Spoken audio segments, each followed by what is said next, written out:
Justina Redwood. Good morning, Justina. Good morning. Who's this with you? My daughter, Gianna. Gianna? Hi, Gianna. Hi. How old are you? A single mother of three walks into Judge Caprio's courtroom with her car booted. 6 unpaid tickets piling up and absolutely no money to her name. She's already been given a break once before and paid nothing. Now she's back, facing the very real possibility of losing her vehicle forever. But here's where this case gets emotional. Standing beside her is her exhausted 7-year-old daughter who fell asleep waiting for court, and at home, a 1-year-old and a 4-month-old baby, depending entirely on this woman to survive. Judge Caprio is faced with an impossible choice: enforce the law and take away her only means of transportation, or find another way. What happens next involves a heartwarming letter from a father in Pennsylvania, a little girl's dream of becoming a news reporter, and a moment that will remind you why humanity still exists. You're going to want to see how this one unfolds. 7? Oh. She fell asleep. Oh. You tired? Oh. You want to lean against Mommy? You want to lean against her? Huh? You want to hug your daughter so she feels better? Okay. We want to make her feel comfortable, okay? Your motor vehicle has been booted. Yes. You have 6 unpaid tickets. Yes. Now, Justina, you were before the court last June. And motor vehicle was booted, and boot was released, and you were given a break, and you were given time to pay the tickets. Yes. And you paid nothing. So you left, you got the boot off the car, you figured, good, I'm free. And since then, you got a red light violation and another parking ticket, and you haven't paid them either. Mm-hmm. So what do you want to tell me about this? Okay, let's pause here because this situation is more complicated than it first appears. Yes, Justina was given a break last June. Yes, she paid nothing and accumulated more tickets since then. On the surface, this looks like someone taking advantage of the court's kindness.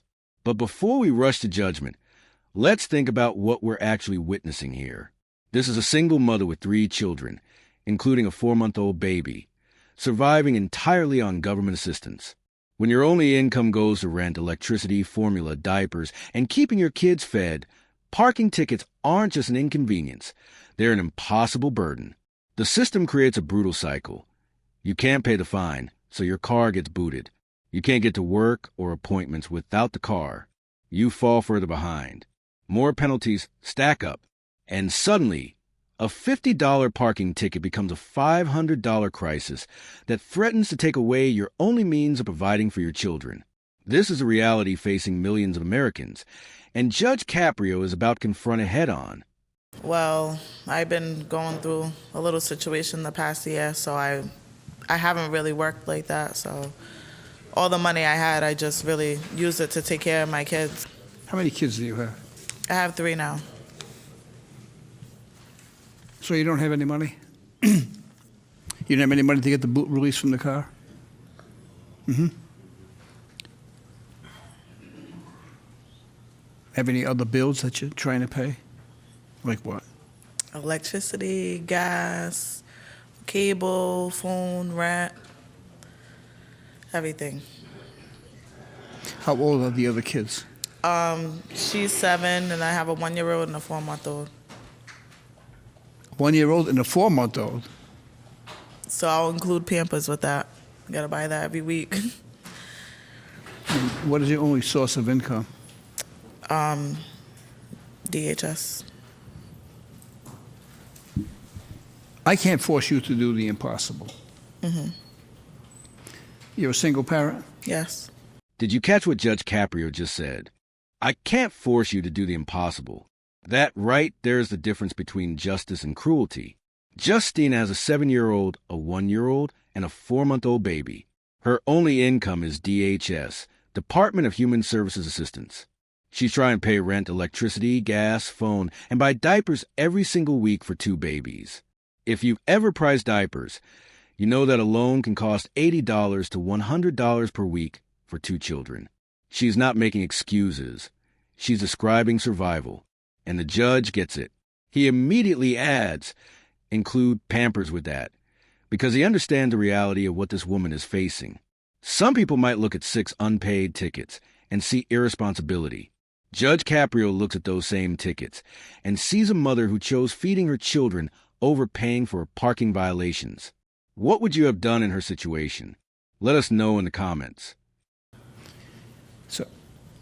So based on your story, which I believe and I empathize with, if I fine you the entire fine, the originals were $260, the penalties was $440 with the penalties and a $100 boot fee, there's no way in the world you're going to get the car back. So if I fine you that, then the car is going to get towed. If the car gets towed, it's going to go to a tow company. It's going to cost you $100 for the tow. You will not be able to get the car back unless you pay for the fine here, pay for the tow, and then the towing company will charge you about $30 a day for storage. Yep. So if I do that, effectively, what I will be doing is I will be depriving you of your vehicle forever because you'll never be able to pay and get it back. So your vehicle is going to be gone, which means you don't have a vehicle. Now you can't transport your kids. You can't get medicine at the pharmacy. You can't go out and get food for the kids. So those are my choices. This is exactly why Judge Caprio's courtroom is so important to watch. He's not just looking at the tickets in front of him. He's thinking through the entire cascade of consequences that would follow a strict ruling. Let's break down what he just explained. The original fines were $260. Penalties pushed it to $440. Add the $100 boot fee, and you're at $540. If she can't pay that, the car gets towed, another $100. Then the tow company charges $30 per day for storage. Within a month, that's another $900 just in storage fees. So a few parking tickets have now ballooned to nearly $1,500 in costs. And what happens at the end? She still loses a car because she'll never be able to pay. Now she can't get her kids to doctor appointments. She can't get to the pharmacy when the baby is sick. She can't apply for jobs. She can't buy groceries. One decision by the court could set off a chain reaction that devastates this entire family for years. The judge sees a bigger picture, and that's what makes him extraordinary. So here's the situation. Like, what do I do in this situation? What is your daughter's name? Gianna. Gianna, come up here. Up here.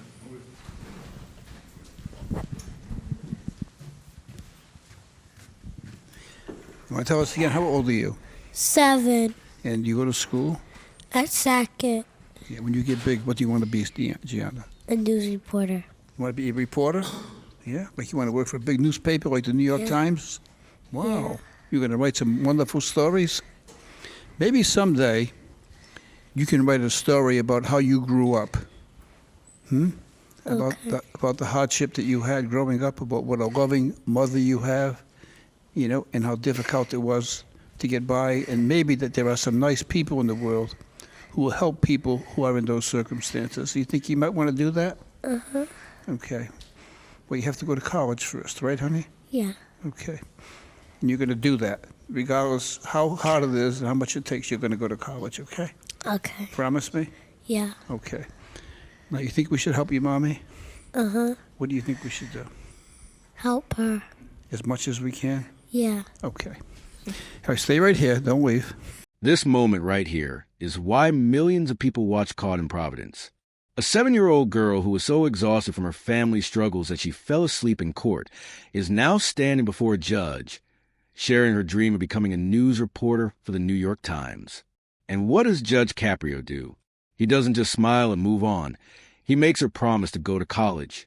He tells her to write about her childhood someday, about the hardships, about her loving mother, about the kind people who helped them when times were tough. He's planting a seed in this little girl's mind that her current circumstances don't define her future. Gianna might be growing up in poverty right now, but she's also witnessing something powerful, that the world has compassionate people who will help those in need. And when he asks her, should we help your mommy?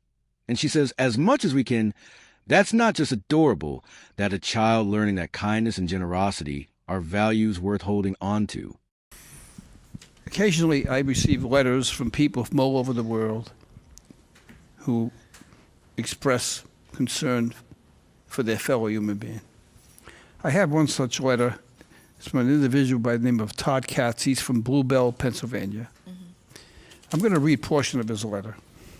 He said, "Please accept this check and give it out as you see fit." Then he goes on to say he agrees with a lot of my rulings. He said, "I got a little lucky financially, although my late father used to say that nobody gets a free pass." He says, "I have a daughter who suffers from epilepsy and has had a tough time with it." He says many times he has a tear in his eye when he sees that people are in difficulty and we're able to help them out. He says, "I am enclosing this check, and please use it as you see fit to help someone in need." And he sent in a check for $250. Wow. So I'm going to use that check. Let's talk about Todd Katz from Bluebell, Pennsylvania for a moment. This man has never met Justina. He'll probably never meet her. He has no idea that today's $250 check would go to a single mother of 3 who was about to lose her only vehicle. But here's what makes his letter so powerful. Todd's own daughter suffers from epilepsy. His family has faced their own hardships and struggles. He knows what it's like when life doesn't give you a fair hand. And instead of becoming bitter about his circumstances, he chose to help others going through difficult times. He wrote that he got a little lucky financially and wanted to pay it forward. His late father's wisdom, nobody get a free pass, didn't make him cold or unsympathetic. It taught him that because life is hard for everyone, we should help each other whenever we can. 2 families, hundreds of miles apart, both facing their own battles. And today, one of them reached out and changed the other's life. That is what community looks like. I'm going to fine you $250, which will include all of the parking tickets and the boot fee, Okay. which means that as you leave here today, the boot will be off your car, you'll have your car back, and you will not owe anything. Okay? Only one thing, don't get any more tickets. I won't. Okay. I want you to say thank you to Mr. Katz. Thank you, Mr. Cass. Okay, I'm sure you made him very happy. All right, good luck to you. Thank you. What an emotionally powerful case this was. Let's break down everything we just witnessed. Justina Redwood, a single mother of 3 children, including a 1-year-old and a 4-month-old baby, came to court with her car booted, 6 unpaid tickets, and absolutely no way to pay. She had been given a break before and hadn't followed through, which put her in an incredibly difficult position today. Her 7-year-old daughter, Gianna, was so exhausted from the family's struggles that she fell asleep waiting in court. Judge Caprio faced an impossible choice: enforce the full fines and effectively take away this family's only means of transportation forever, or find another way. Thanks to the incredible generosity of Todd Katz from Bluebell, Pennsylvania, a man whose own daughter suffers from epilepsy and who understands what hardship looks like, Justina's entire $250 in fines and fees were completely covered. She walked out of that courtroom with her car, her freedom, and hope for a better future. And little Gianna? She made a promise to go to college and become a news reporter for the New York Times. Maybe someday she will write about this moment, about how strangers helped her mother when no one else could. If the story of compassion and community touched your heart, make sure to smash that like button and share your thoughts in the comments. Have you ever been in a situation where a stranger's kindness changed your life? We'd love to hear your stories. Share this video with someone who needs to be reminded that good people still exist. And don't forget to subscribe so you never miss another incredible courtroom moment.